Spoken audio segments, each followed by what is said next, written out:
pessoal, tudo bem? Bem-vindos à quinta temporada do podcast Direito Empresarial Café com Leite.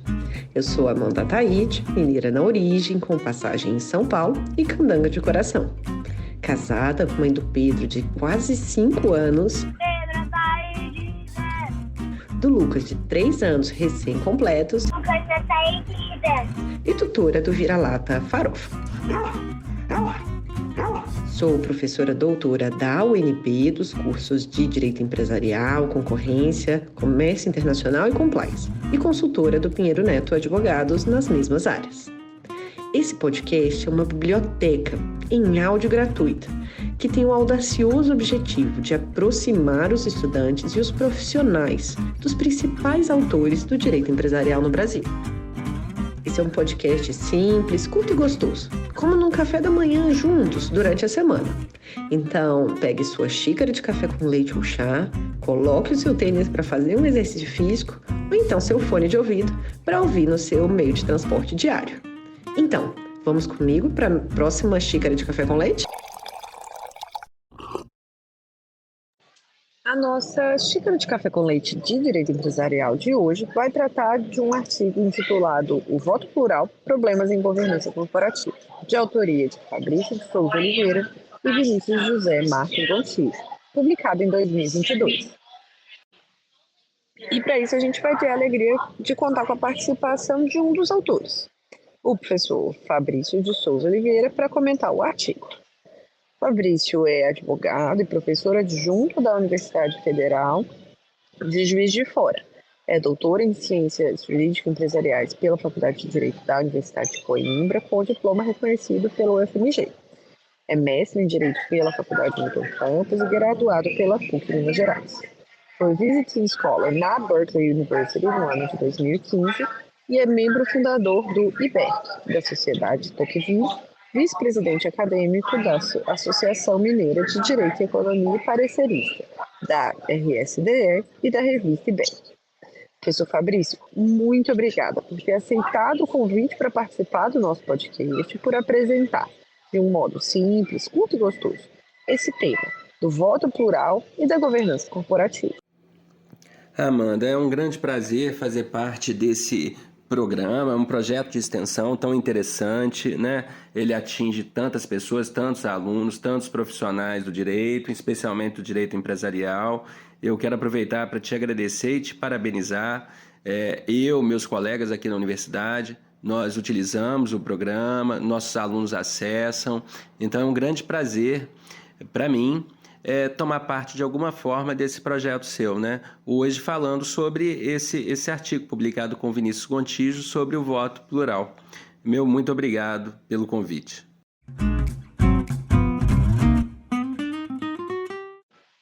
Professor Fabrício, conta pra gente, como que foi o contexto de redação desse artigo? Como que você acabou chegando ao tema que correlaciona, né? Voto plural, um tema mais recente, com governança corporativa, que é um tema sempre presente nas discussões do direito empresarial. Bom, Amanda, eu acho que primeiro é que nós fomos incomodados, eu e Vinícius Gontijo, pelo desafio que o voto plural representa para a governança corporativa, né? Sinteticamente, por violar o princípio do one share, one vote. Depois nós enfrentamos um outro desafio que foi de relacionar os conhecimentos produzidos por meio da governança corporativa, dos estudos em governança corporativa, com o direito societário, utilizando esses conhecimentos como uma lente para a gente analisar o direito societário, né? Foi esse o percurso, né? E depois disso, nós utilizamos muitos estudos empíricos que foram realizados em países que já adotam o voto plural há mais tempo do que nós, né?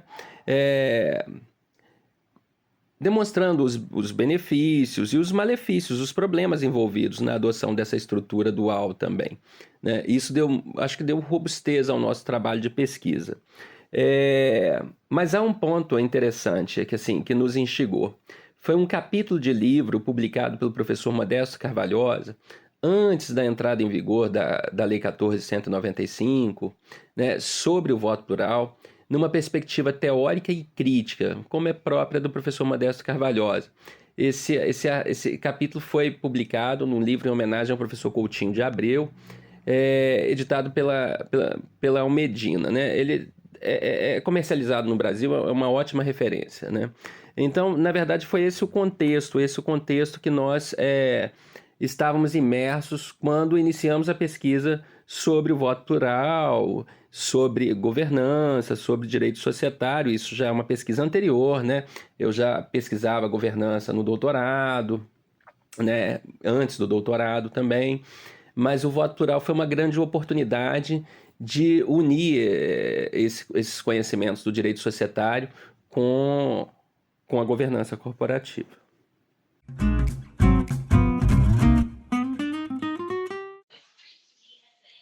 Professor Fabrício, então, para a gente começar entendendo, a gente já contou aqui com a participação do professor Carlos Portugal Gouveia no episódio 70. Ele apresentou a definição de governança corporativa, as reflexões recentes do livro dele, que foram, né, a tese de livre docência. E eu queria começar nesse contexto também. Qual que é a sua definição do que é governança corporativa, qual que é a relevância da governança corporativa para o direito societário, tanto no exterior quanto no Brasil? Ô Amanda, assim, eu vou começar a responder essa questão com uma provocação que não é minha, né? Com uma provocação que é do professor Coutinho de Abreu, onde ele diz que quando a gente estuda a governança corporativa e a relação da governança com o direito societário, a gente fica distante da quietude dogmática, né? Isso tanto no Brasil quanto fora daqui, né? O professor Coutinho, por exemplo, faz uma análise do direito europeu, do direito português mais especialmente, né? Mas, assim, citando o professor, né? Ele entende que governança, e eu também, designa um complexo de regras, que são regras legais, estatutárias, jurisprudenciais, deontológicas, né? Instrumentos e questões respeitantes à administração e ao controle ou fiscalização das sociedades.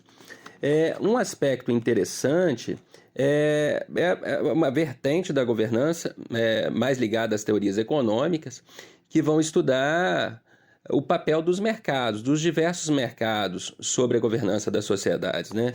E aí eu apontaria principalmente o papel dos mercados de controle e de administradores, né? Eu acho que esse talvez seja a grande nota aí, que essas teorias de raízes mais econômicas contribuem para a governança das sociedades, né? Eu apontaria principalmente os agencialismos, as diversas formas de agencialismos e a teoria dos custos de transação também. Promover um diálogo entre essas duas vertentes eu acho algo extremamente benéfico.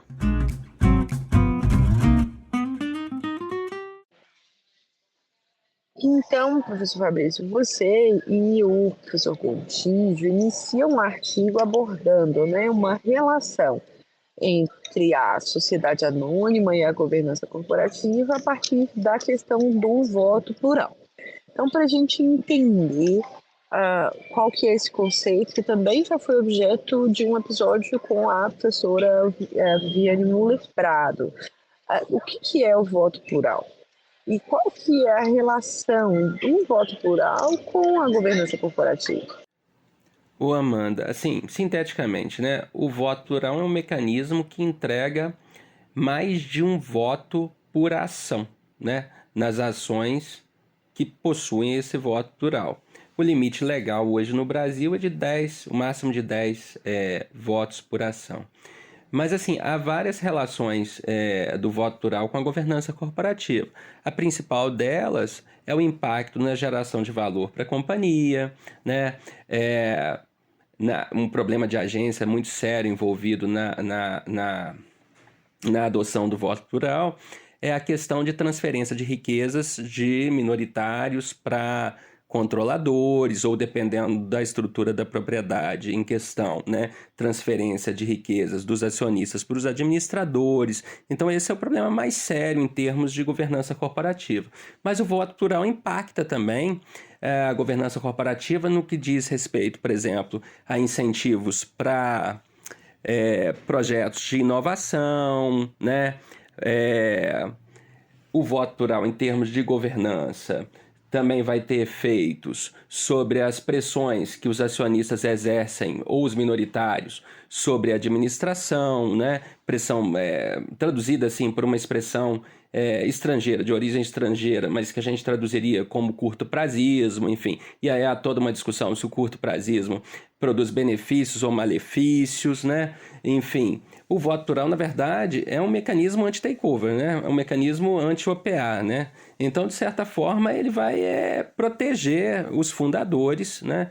Aqueles acionistas de referência, que uma expressão que está muito em voga hoje da mídia, principalmente após o caso das Americanas, né? Mas, basicamente, é essa relação do voto plural com a governança corporativa.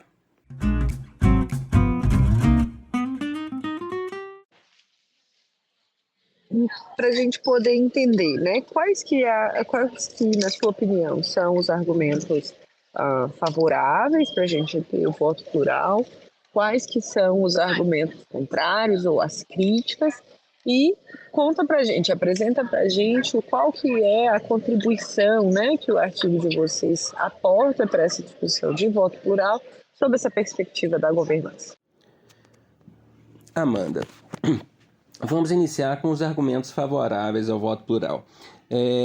Vejam bem, esses argumentos nós os desenvolvemos a partir tanto de fundamentos derivados de pesquisas teóricas quanto de pesquisas práticas, empíricas, né?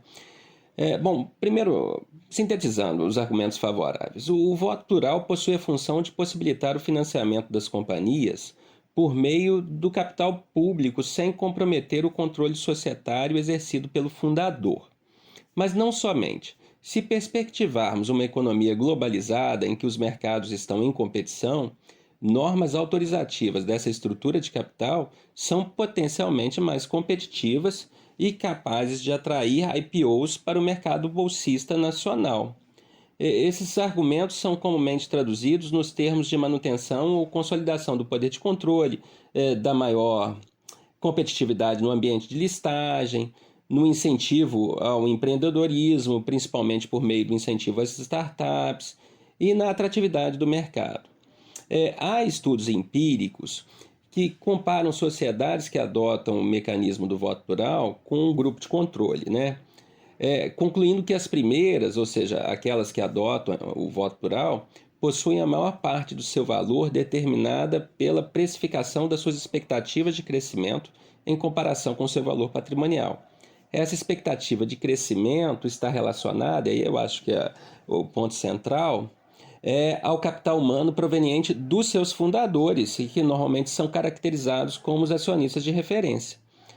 Há também estudos que concluem que sociedades que adotam o voto plural enfrentam menos problemas com a desvalorização de suas ações no momento da IPO em comparação com sociedades que adotam estrutura de voto simples, né? Entretanto, observam esses estudos que tais sociedades não são imunes aos problemas de agência envolvendo a canalização de riquezas dos acionistas detentores de ações com voto simples para os detentores de ações com voto plural. Essa última questão, né, é o que eu já tinha evidenciado na resposta anterior. Agora, os principais, né, eu estou sintetizando aqui, mas os principais argumentos contrários à adoção do voto plural, né, a maior atratividade dos mercados locais não pode ser construída unicamente com mecanismos que favoreçam os interesses dos controladores. O voto plural, sob certa perspectiva, pode ser considerado antidemocrático, né, para quem considera que há democracia numa companhia, na medida em que entrega muito poder a quem pouco investiu na sociedade.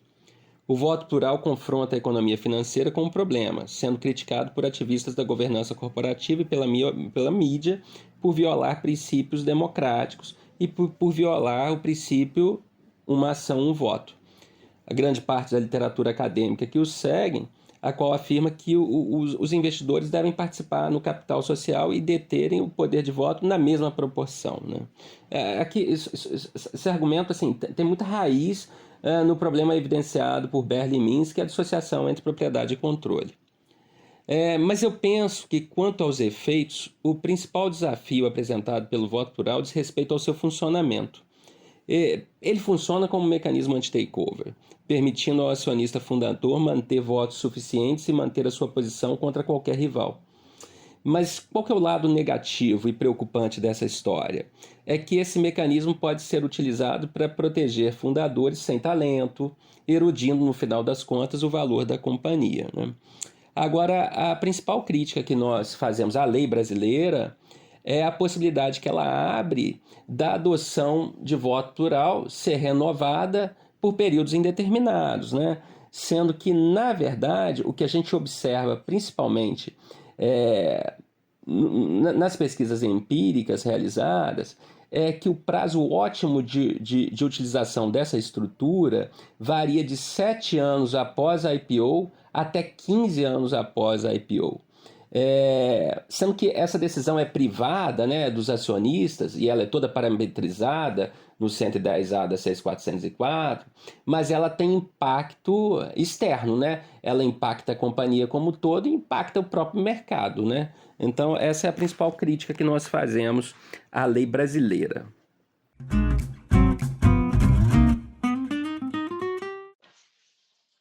Agora, uma pergunta caminhando para o final, mais voltada para a sua trajetória e menos do artigo. Qual que foi o não mais importante da sua trajetória até esse momento? Olha, Amanda, eu não vou falar de um não propriamente, mas de um erro que eu cometi. Que foi, assim, fundamental na minha trajetória. Quando eu fiz o vestibular, na época, a gente preenchia, não era pela internet, a gente preenchia um formulário físico, né? Um formulário de papel, e a gente enviava pelos correios. E eu tinha que colocar o código do curso que eu pretendia disputar a vaga. E eu queria colocar economia, e eu errei o código e coloquei direito. Bom, fui aprovado e cursei direito e adorei, e estou no direito até hoje. Obviamente, assim, fazendo um diálogo em certa medida com algumas teorias econômicas, mas eu estou muito feliz no direito por conta, não propriamente de um não, a não ser um não do acaso, mas de um erro que eu cometi por distração no preenchimento do formulário para o vestibular.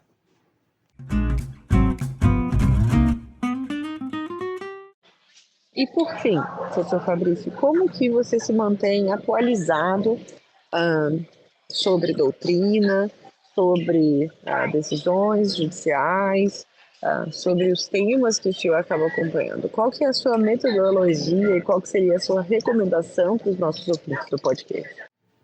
Amanda, bom, além do que é trivial, né, que é o acompanhamento das principais revistas especializadas brasileiras, das editoras, de jurisprudência, através dos próprios sites dos tribunais e de informativos, etc. Eu acho que isso é bem comum, né?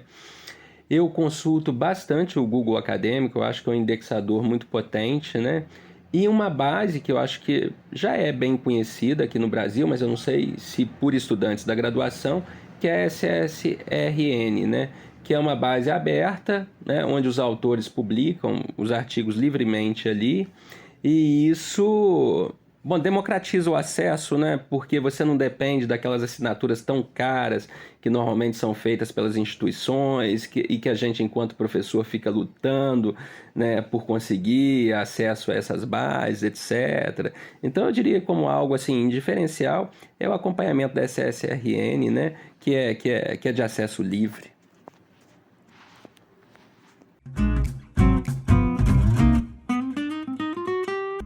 Professor Fabrício, muitíssimo obrigado pela sua participação aqui no nosso podcast, tomando aqui uma xícara de café com leite com a gente. Muito obrigada e até a próxima.